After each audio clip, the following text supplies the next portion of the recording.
welcome to the IceCast Live. My name is Shane Chebsey, and tonight on the IceCast Live, I have two wonderful guests from the world of indie comics. They have joined forces to produce an amazing little book that I have had a little glimpse at. They've very kindly sent me a PDF, and it's beautiful work. My guests tonight are, of course, Benjamin Dickson and Rachael Smith. And it's quite a pairing. I'm fans of both artists. I call them artists because they're both artists and writers in their own right. And when I heard that they were teaming up, I was like, ooh, that's going to be interesting. Ben has worked with me before. We've published his work. He's also worked with Ace Comics. He's been published all over the place, actually. He's quite prolific these days as a writer and an artist. And Rachael, of course, has been on the scene for quite a while now too. And I've been a fan of her work from the beginning, really. An incredible cartoonist, great storyteller as well. Very insightful writer. She's done some great autobiographical stuff. Most notably, Wired Up Wrong, I believe, which is a book I love. Which is all about depression and anxiety, and it's told from a very personal viewpoint, and that book moved me a lot. But she's also written a lot of fiction, and her abilities, are incredible. She's a very versatile artist and writer. So these guys have now teamed up to create a book called The Queen's Favorite Witch, which from the title, I think you can tell is going to be a lot of fun. So I'm not going to hang around anymore. I'm going to play the intro, and then I'm really looking forward, actually, to talking to both Ben and Rachael.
And welcome to the IceCast Live, Ben and Rachael. How are you this evening?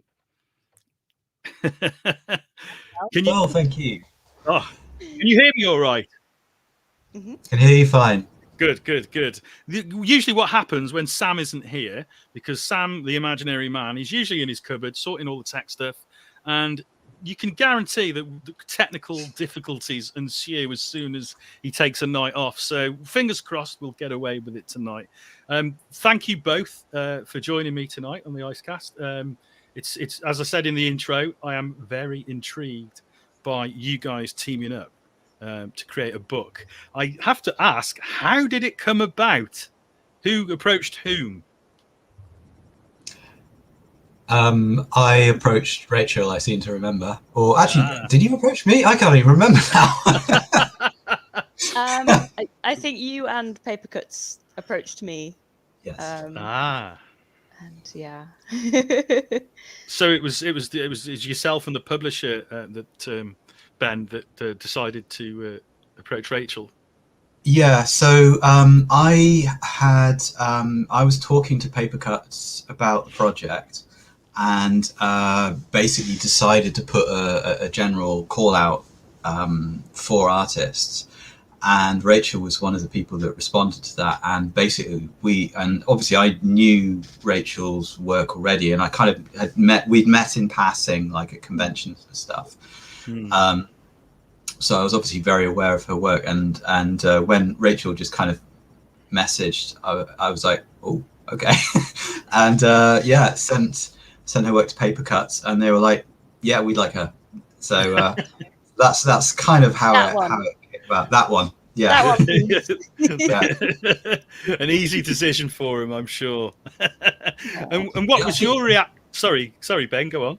No, I was just saying. I think it was. Yeah. Yeah. Yeah. And what was your reaction, Rachel, to the when you read the script? What were your initial thoughts? You can tell the truth. No, it's. I thought it was wonderful. Ben has such a way of writing characters, so I really wanted to do his script justice, and I hope I have. Like Daisy, the main character, to me, I kind of love her now. She feels a bit like a daughter to me, and yeah, I don't know. I hope I did her justice. She's a really, really interesting, just very well-rounded character, and she dominates the book. She's in pretty much every panel of the book. So yeah. So consistency of drawing faces is essential skill in this one, then, Rachel. I suppose, yes. Yeah. I always find that quite a challenge, actually, staying on model when you've got a character that appears throughout a book. Is that something that you find a challenge, or is that something you feel that you've mastered over the years? Yes, to both of them. It's difficult. Yeah, when you're drawing the same character again and again and again, you are going to find little shortcuts with how you ink it and things like that. So I tried to stay on top of that. Yeah, I was aware I needed to think about the continuity quite a bit. But yeah. Because how many pages is this book? It's quite a long book, isn't it? It's about 100 pages. Yeah. Or It's quite a big job. And before we start looking at the artwork, Ben, could you tell our listeners sort of the concept of the book and what it's about and what inspired you to create it? So so it's basically it's the adventures of a 12-year-old girl called Daisy, set in Elizabethan England, and this is a world in which magic is a fact of life. It's not seen as good. It's not seen as bad. It just exists. It's just a facet of life, which is kind of how magic was viewed at the time. And that's something I kind of wanted to explore in this story is, a world in which it's just a fact of life. Everyone just accepts that it's there. So the inspiration came when I was watching a documentary many years ago about life in Elizabethan England, and this one focused a little more on the peasantry, because as I'm sure you'll be aware, like most documentaries about Elizabethan England tend to focus on the royal family and the nobility, whereas this one focused a little more on peasantry and what they got up to. And one of the things it talked about was that witchcraft was just a normal fact of life, and that anyone who had a problem would go to a witch for help. They were the kind of doctors of the poor, if you like. And they said even a member of the church, if they had a problem, would go to a witch for help. That's interesting, isn't it? Yeah, isn't that interesting? Because it was just so accepted. And then I just thought, I wonder if the Queen would have a witch to kind of look after her. And that was it. That was the idea. I was like, oh, a queen, a witch who kind of looks after the Queen. And so they kind of went that way. And so basically the story is Daisy is a 12-year-old witch. She basically sells potions with her mother at the market, but is frustrated and just wants something better. She's a little how can I put it? Perhaps a little immature in her kind of outlook on life, in terms of she hasn't really figured out that you don't have to prove yourself to other people, she has this idea of the world that in order to be something she has to be this other thing rather than herself, and so she decides to audition to become the royal witch, because the position has opened. And so she goes and basically tries to audition and is refused entry immediately. And so it's the story of, from the position of, you're not nobility, you cannot enter this, you know, you can't even come in. How does she actually get in? How does she, you know, work her way up? How does she, you know, manage to get to that position? So it's the story of her,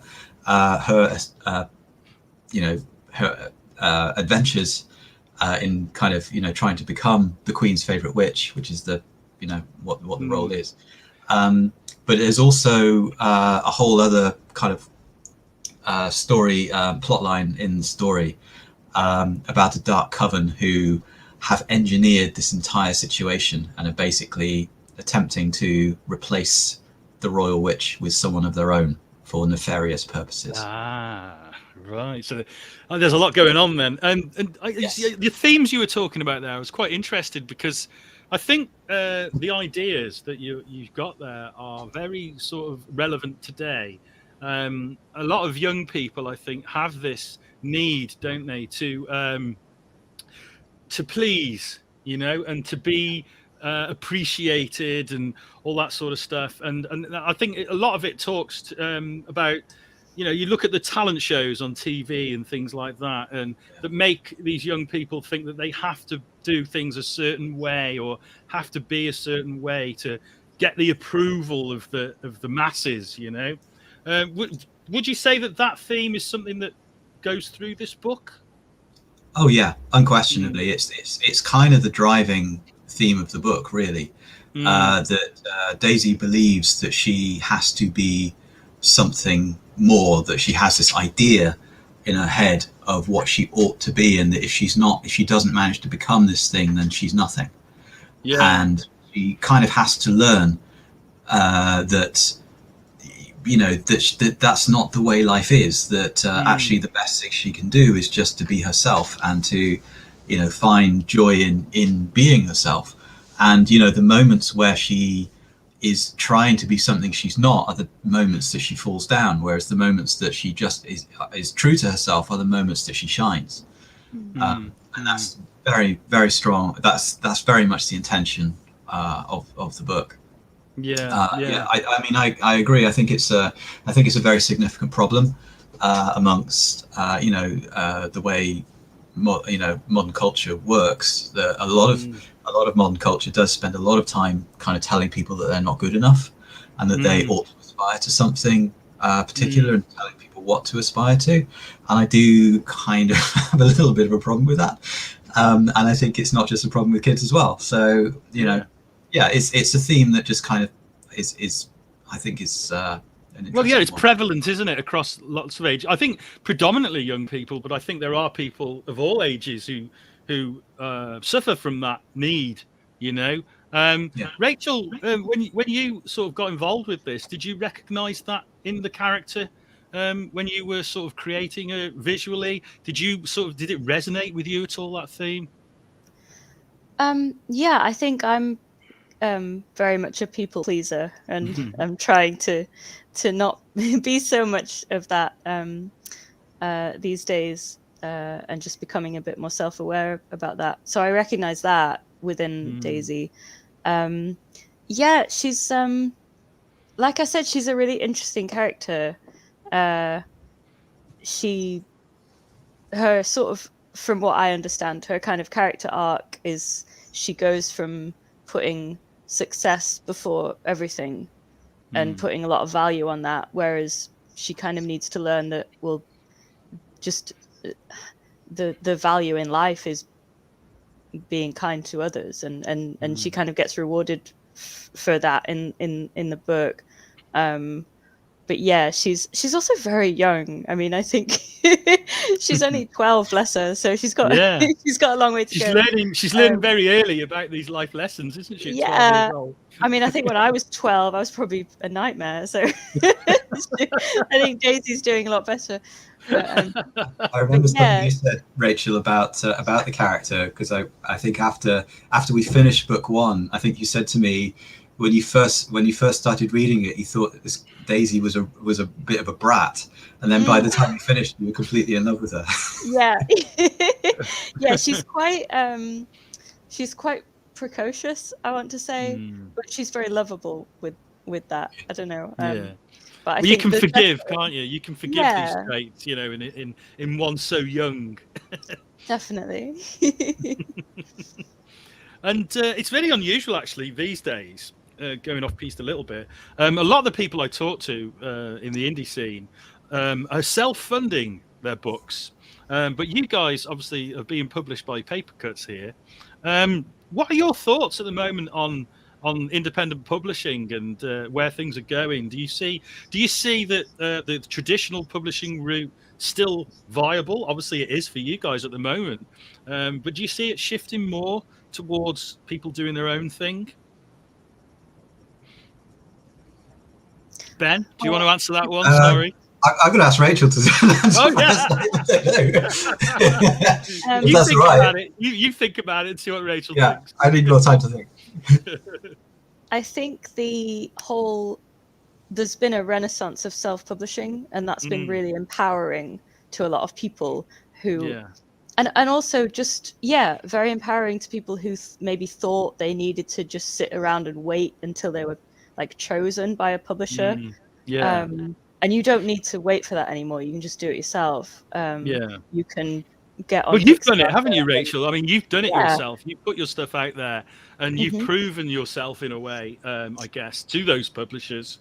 Well, yes, and that's the other thing. Like, if you're able to do it yourself, and it doesn't have to be a huge, production. You can just get a very small print run, or even just do it online. You don't need that much money. You can just, if you've got a pad of paper and a pen and a bedroom or somewhere to work, you could just do it. And there's something really, really lovely about that. And it's taken away the gatekeepers as well, hasn't it? Because now anyone can do it. You don't have to be in a certain group or in a certain clique. You can just, if you want to produce comics, you can just go out and do it in a very affordable way. You just need the ideas, and talent, which just takes practice. So there's no easy route to that one. Well, no, that does take time, but once you've done that, you are a much more valuable person to a publisher, because they will know that you've done every bit of the work. They know that that you're aware of how much work goes into making a comic. Yeah. And obviously a lot of work went into this comic. It's over 100 pages. What did that present a challenge? Such a big project? Were you juggling other stuff at the time, or were you able to just concentrate on the book? I was juggling. Yeah, I'm always juggling. Well, I know you were doing something for me as well at one time, so I know you had at least one other job. Yeah. How do you manage your time in the day? What's a typical day for Rachael Smith? Do you get up in the morning at 9 o'clock, clock on, and just start working, or do you sort of depend on how you're feeling and what presents itself, or are you able to be quite rigid with your hours? It depends whether I'm writing or drawing. I think I do my best writing quite early. So if I'm writing, I'll get up earlier. If I'm drawing, I think, this is all, I don't know where I'm getting this from, but I think I do my best drawing later in the day, where I'm a bit more relaxed and I can sort of sling a line a bit better. I like that, sling a line. I like that. That's good. I need to be kind of relaxed to ink something. But so it depends. I usually, these days, I usually start work about 10, I'll be honest. And then I'll just go until I'm too tired. So you've had enough. Yeah. So a normal day can probably be quite a long day for you then. Yeah, sometimes. And I'm bad. I pick at work as well. I'm not supposed to, but I'll take work downstairs with me and do it in front of the telly. And I'm not supposed to do that, but no. Well, you've got to be careful, haven't you, when you choose your own hours, that you don't overdo it, and it doesn't invade your me time and your time with friends and family and significant others, because they can very easily sort of get annoyed with you, can't they? Yeah. I have a very understanding boyfriend, but I sometimes need to remember I need to keep work to the studio and not take it out of the studio. But it's hard sometimes. Yeah, definitely. And what about you, Ben? What's your typical working day like? Well, I mean, I have another like a day job as well. So Mm. basically, when I'm doing that, I have no time for any of this at all. I mean, basically, I can answer emails occasionally, but beyond that, like so. But you know, on the days where I do have time to myself, um, often I'll get up and I'll spend like 2 hours in the morning drawing, for example. That's quite a typical thing to do. So I'm doing a book at the moment for the French publisher Actes Sud Lande, Mm. and that's a pretty hefty project. So yeah, so that I mean, I'm kind of doing like at least a couple of hours if I can in the morning to kind of just get that going. Mm. Yeah, um, yeah. but in terms of writing, um, it's kind of a bit ethereal. So let's say, for example, I'll get up in the morning, and then I'll aim to start writing at 9 o'clock. So at 9 o'clock, I'll do the washing up, and then I'll do the hoovering, and then I'll kind of I'll find ways to procrastinate. Um, Yeah. and then eventually I'll sit down and I'll stare at the blank screen and think, what the hell am I doing? I'm a complete fraud, etc., etc. Mm. And then yeah, eventually something will come out. And I think a lot of it is allowing myself to be as productive as, you know, like I think the key, I mean, this is for me with writing, and this is how it works with you know, structuring my day, is that it just, like, if I get very little written or almost nothing written, it doesn't mean that work hasn't happened. Mm. Mm. So it's very hard to say what a typical writing day is, because it may be that no writing actually happens, but a lot of thinking went on. Yeah. One of my favorite quotes that Mick McMahon once said to me was, "Just because I'm staring out the window all day doesn't mean I'm not working." It's Yeah, true though, it's isn't it? really is true. It's so true. Yeah. It's and you find yourself justifying it to yourself. You know, it's like, Mm. I actually haven't written anything on the page today, therefore I feel like I haven't been productive. But you've probably Yeah. gone through a lot of the process in your head. Yeah. You said, oh, I'm not going to do that. That's going to go that way. This is going to go. You know, you're just coming up with ideas and things like that. You could spend Yeah. all day going through that process without actually writing anything. And then Yeah. you've got to say to yourself at the end of the day, I have actually worked very hard today. Yeah, and my process is a lot of my process is to do with just getting something down. It doesn't matter what it is, as long as there's something. And then coming back to it another day and looking at it, and then at least I've got something to work from at that point. Because so just kind of just pushing at it. So I mean, I'll normally kind of do, you know, like a few hours in the morning, broken up by other activities like you know, household chores and things like that. Just like brief things to distract me, and then coming back to it. So just little short like bursts, and then short breaks, and then another burst. And I'll try and finish at sort of 4 o'clock or so. But if the muse has come to visit, then I will just keep going until I run out of steam. I did once do an 8-hour writing session. Wow. And that's only once. But, just the once. I didn't do it again. Yeah. Wow. Not on this project. But, the thing is, like you say, when the muse takes you, you have to stick with it, don't you? When I'm the same with drawing. You know, if it's going well, I don't want to stop. And the time goes. I don't know about you guys, but when it's going well and you're producing and it's going, and you know, you're in your flow, you're in the, you know, everything's fixed in your head and everything works. But for me, the time travels very, very fast, and you don't realize that 8 hours has gone by. Before you know it, on a night like tonight, you look outside. Oh, it's dark. What time is it? I've been working since breakfast. You know, does that happen occasionally? It's the thrill of creativity. You know, it's an enormous high if you get it. And you want to ride that high for as long as you can. Definitely. Definitely. Do you get that, Rachel, as well? Do you find that you have long periods of time where you're just, everything's working and you're in the zone? Sometimes. I I wish it were more. I Well, wish it happened yes, more. don't we But all? yeah, sometimes. But it is a wonderful thing, isn't it? And I've tried to Mm. explain it to people who aren't creative. How that feels, and it's quite hard to express actually.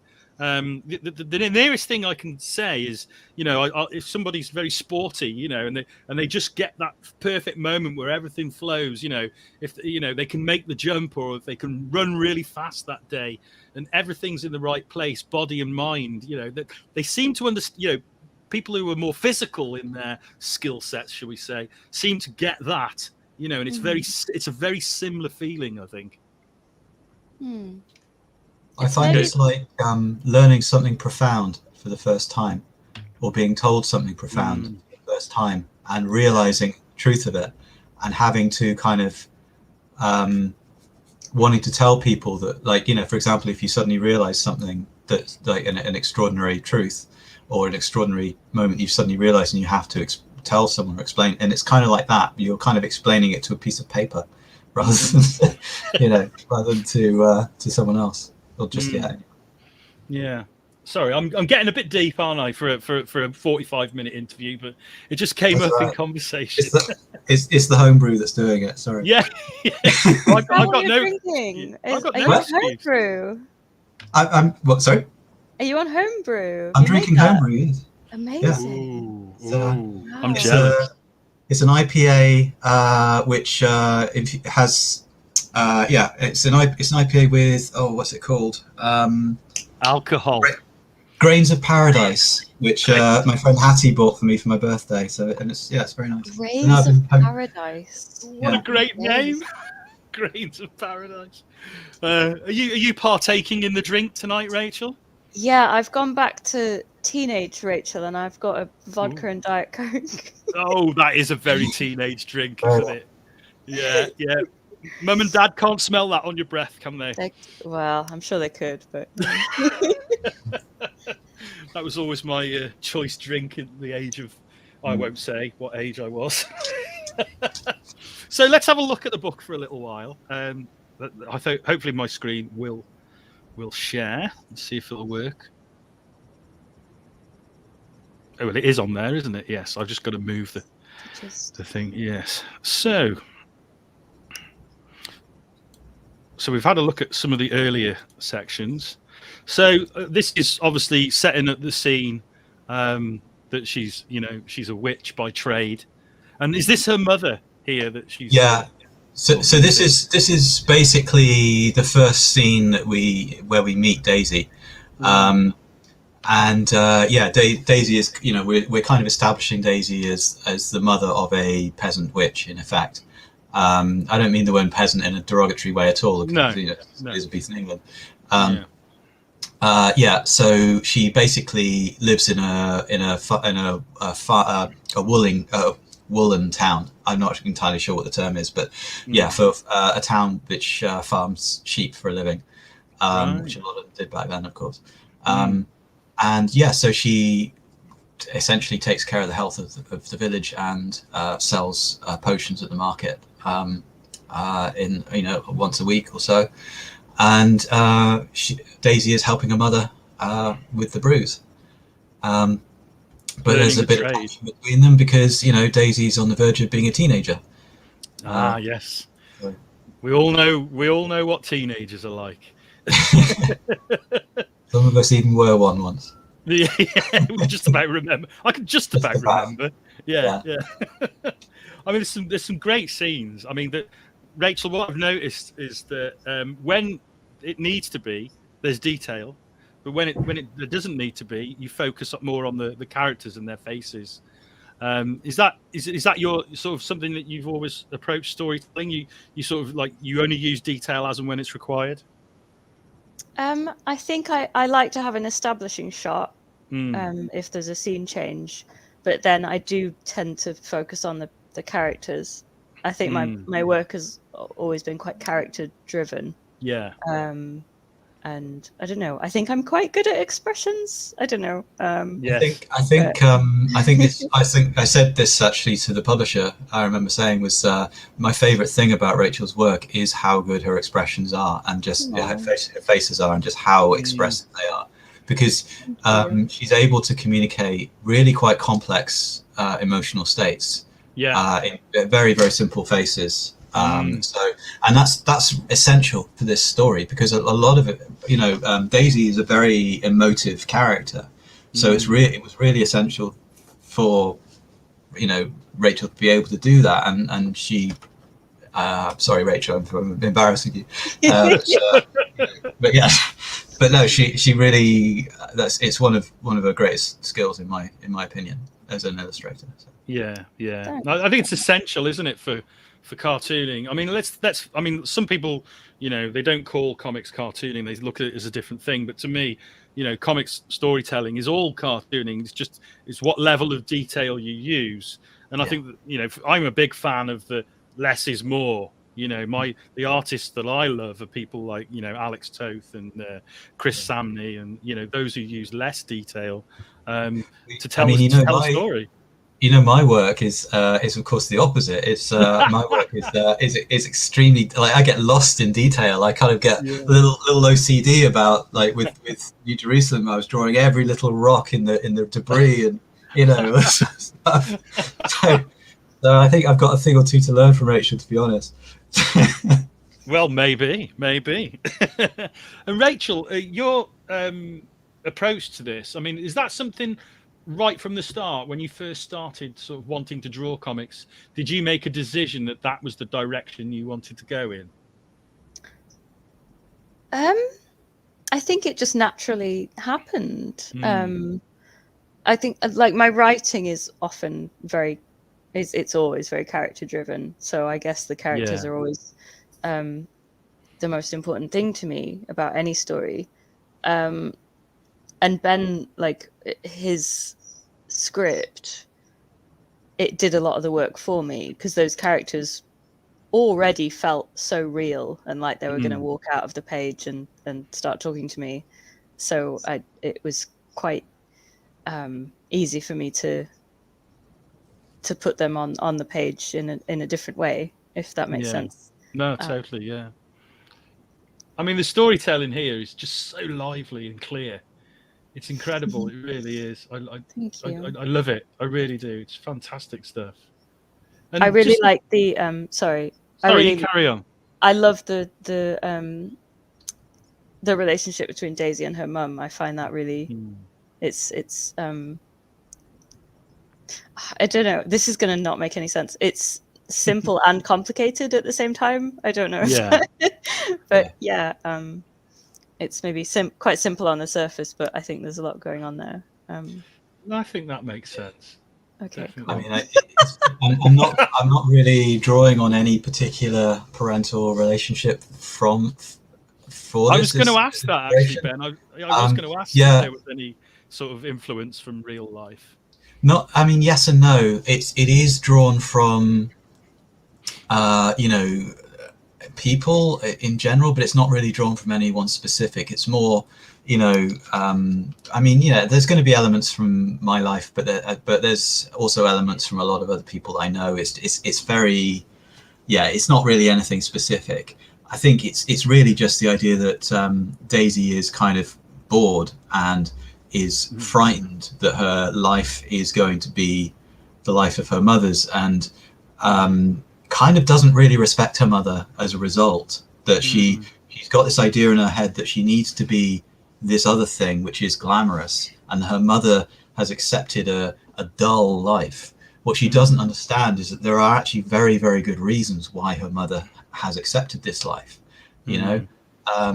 so it's the kind of naivety of youth and the excitement of youth, all this, but it's not really drawing on anyone in particular. It's more, I've seen this so many times in people that it's really just that, I guess. I suppose there is. Sorry, go on, Rachel.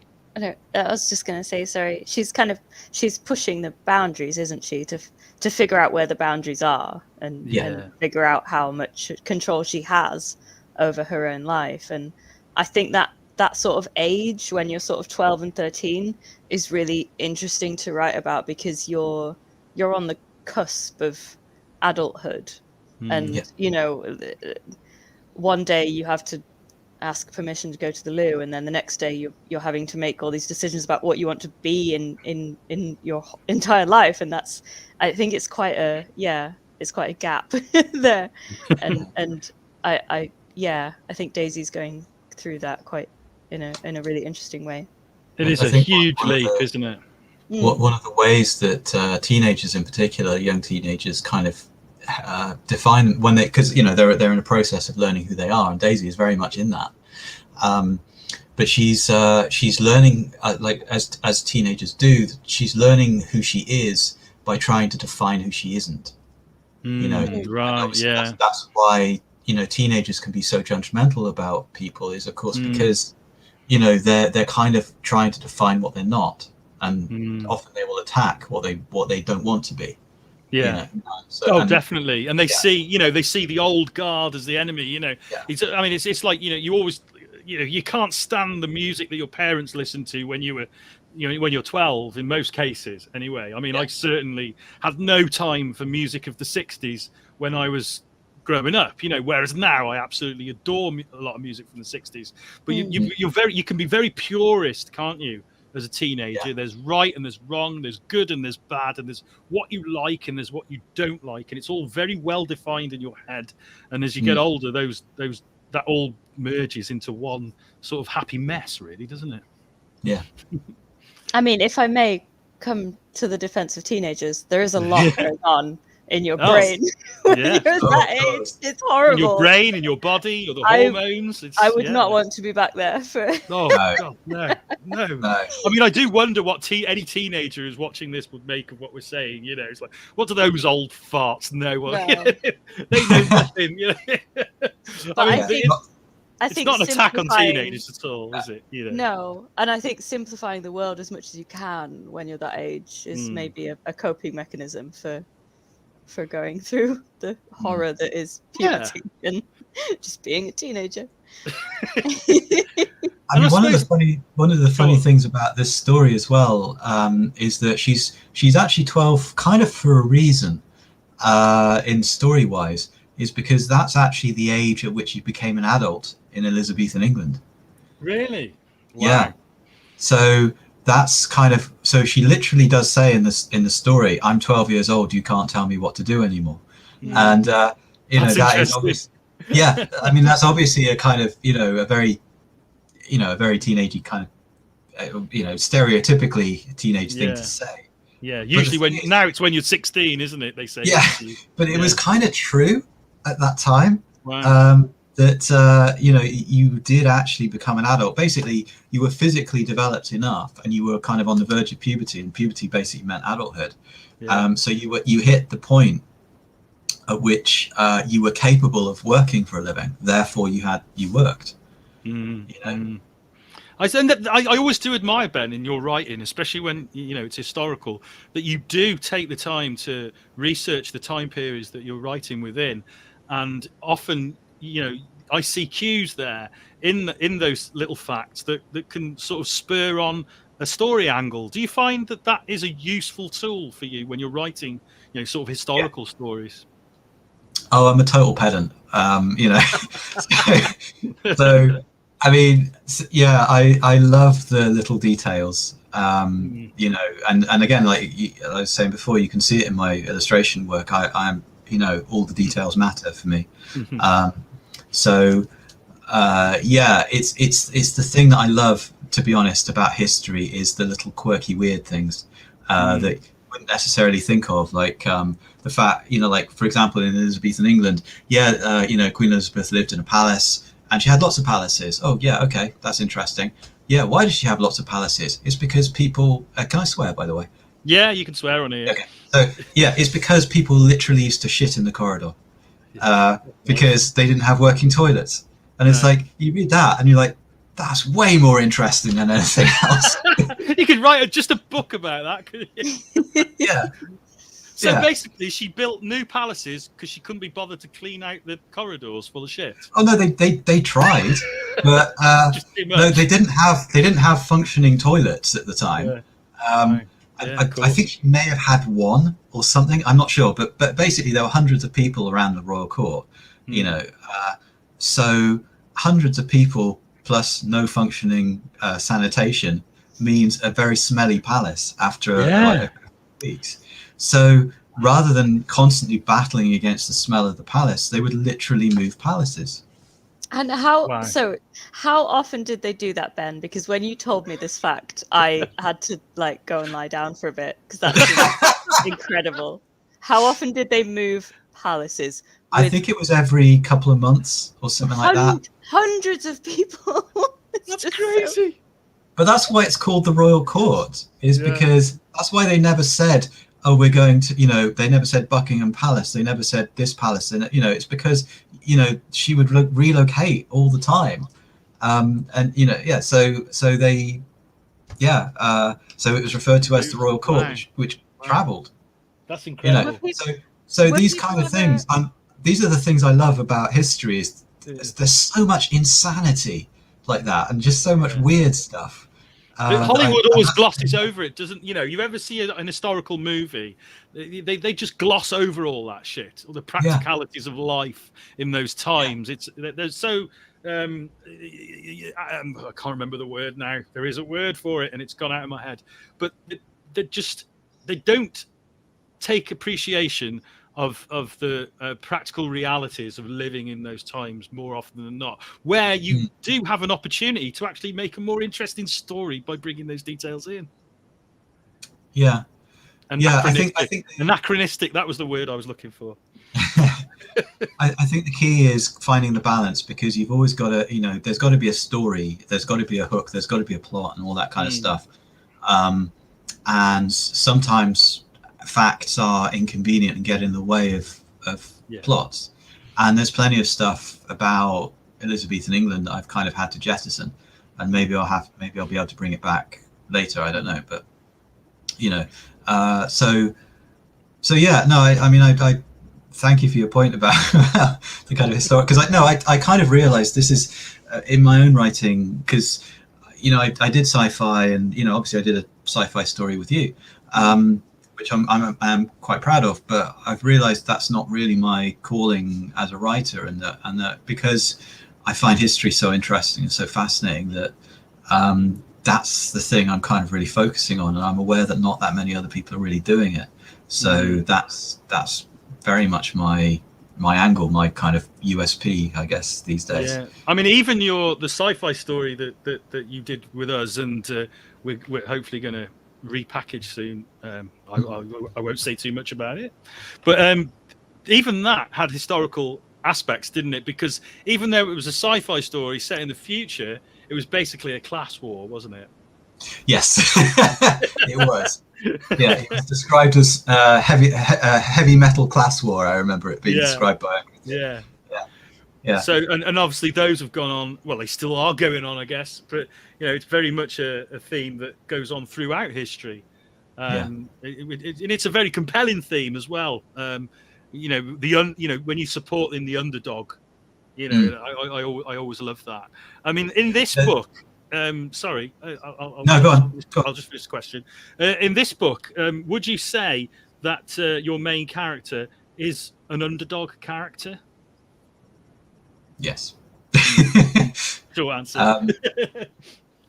There are, I mean, she's from a peasant family, entering the royal court, and there are characters there who take offence to her because she is from a peasant family, who basically believe that she simply shouldn't be there at all.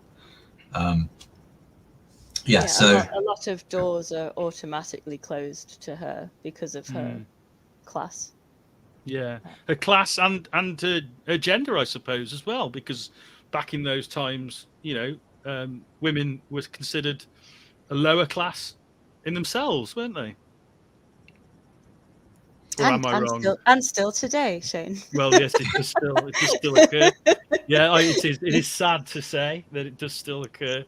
But obviously back then it was to the point where the quality of life for young girls was completely different to the quality of life or what would be expected in life from young boys. Does that issue come up in the story at all? Not so much in this one, I have to admit, although it is touched upon. It's going to be explored a little more in book 2. Right. Oh, book 2. Right. So is this first in a series of books?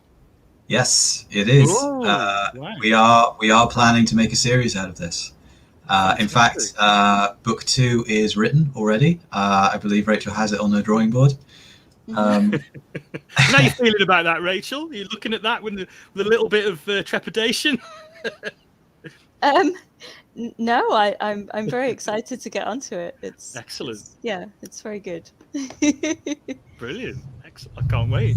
I mean, it's great to know that there's going to be another book. I'm really excited about that. We've actually, we've basically agreed to do 3 books for Paper Cuts. And that's open-ended. So, obviously it's a case of let's do 3 books and see how we do. But, we do intend to do more than that if it's successful. Yeah. So we do have plans to basically just, make a long form series out of it. Buy the book. Yeah, and the question there is, where can people buy the book? Is it available in all good bookshops, all good comic shops? What sort of distribution does it have if people want to go out and get a copy? Shall I answer that? Yeah, go for it. Yeah, sorry, for it. I should. I'm sorry. Terrible. I should remember to always say who should answer when I've got more than one person. No, that's fine. So it's been just being distributed by Diamond UK Diamond in the UK, and I'm not entirely sure who distributes it in the US, but it is definitely widely available in the US through mainstream bookshops. There's a lot of focus from Paper Cuts on libraries and school libraries in particular. Right. Contacting teachers and librarians and kind of really letting them know about the book and contacting. I have to say, by the way, they've been really good in terms of helping publicize the book and kind of getting it out there. So I've been really happy with how they've done that. In terms of the UK, because it's a US publisher, so they don't know the UK so well. They haven't really had a lot of market penetration in the UK. So you can certainly get it in Waterstones. You can certainly get it in Foils. You can get it in Forbidden Planet because obviously it's through Diamond. All the main bookshops, you can get it from there. But you might have to ask them to pre-order it for you. Yeah. So. And I assume it's available online through all the usual outlets as well. Yeah, through all the usual kind of evil empires, you can find it. Yeah. I was thinking the same thing. Go out and buy it from a comic shop or a bookshop, please, guys. Genuinely, I think something like 80% of sales from Amazon are from people who specifically know what they want. So I wouldn't say to anyone, don't buy it from Amazon. If that's your option, no worries, go for it. But if you're able to actually go to a bookshop and ask for it, it's hugely beneficial to us because A, it tells the bookshop about the book, and B, it makes them more likely to actually stock the book. And in bookshops, as opposed to Amazon, a much higher percentage of sales are just like impulse buys. You don't get many impulse buys on Amazon. So unless people already know about the book, it's kind of hard to make that sale. Whereas in bookshops, if it's actually on the shelf, it's a hell of a lot easier. So the best way to support the book is to actually go to a bookshop and ask for it. Yeah, I'll echo that, definitely. As a publisher myself, I've noticed the difference with bookshops. You get a much bigger cut, which is able to go to the creator if it's through a bookshop. And it really does increase awareness as well if it's on the shelves in bookshops. Sorry, Rachel. So I was just gonna, if I may, also independent bookshops probably not had the best year and a half or whatever No. we're at now. So if you can go and support them, and if you feel safe, please do go and order the book there. Definitely. And actually, the independent ones are the ones that are most likely to actually put it on the shelf if they see that it's selling. Whereas the bigger ones tend to go through a marketing department and so on. So yeah, absolutely, yeah, independent bookshops. Yeah, support those independent bookshops, and you said it's to be in libraries as well, Ben. Well, I mean, I don't know about the UK, but certainly, you know, I've done some presentations to like organizations of American librarians. I didn't even know there was such a thing, but apparently there is. So yeah, I mean, the librarians, I've been told, are, you know, a big part of what helps paper cuts get their sales through. Librarians are very, very, if they see a children's book that they feel is a good book, just, you know, not even necessarily you know, a book that's wholesome or whatever, if it's just good, you know, they'll get behind it, you know, and they'll push it. So and I think it's school libraries can be a really good avenue as well, I've noticed. A lot of school librarians are wanting to branch out and get more graphic novels, more manga, more comics into them, because they are obviously, you know, comics and graphic novels encourage reluctant readers. You know, they'll read comics, but they won't read, you know, prose. So it's getting people reading. So that's another avenue, I think, to look at for the publisher. You know, is school libraries, definitely. So thank you guys so much. We've gone a little bit over the 45 minutes that I promised. You're very kindly indulged me. Thank you so much for coming on to the show. It's been an absolute pleasure to talk to you guys, as always. Good luck with the book. I hope it's a massive success, and you know, I'm really looking forward to seeing the next one as well. Thanks for having us, Shane. I should just say both Rachel and I will be at Thought Bubble. Okay. That's the other thing I was going to ask about, actually, was public appearances. So you're going to be is there anywhere else that people will be able to see you over the next few months? I'm at the Lakes, and at Thought Bubble. When's this going out?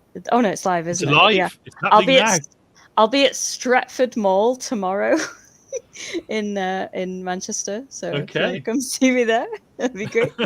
But yeah, otherwise, Thought Bubble and the Lakes.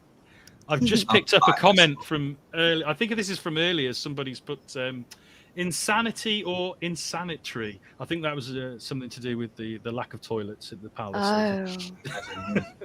Sorry, I didn't pick up your comment earlier, Beano. What is it? Beano Lad. Beano Lad. I wonder who that is. That's a cryptic name, isn't it? I think that might be someone we know. I'm going to answer both. Both of those things. Definitely. Okay, guys, I'm going to let you go. Thank you once again. Have yourselves a great evening, and hopefully see you soon. All the best. See you soon. Bye-bye. Okay.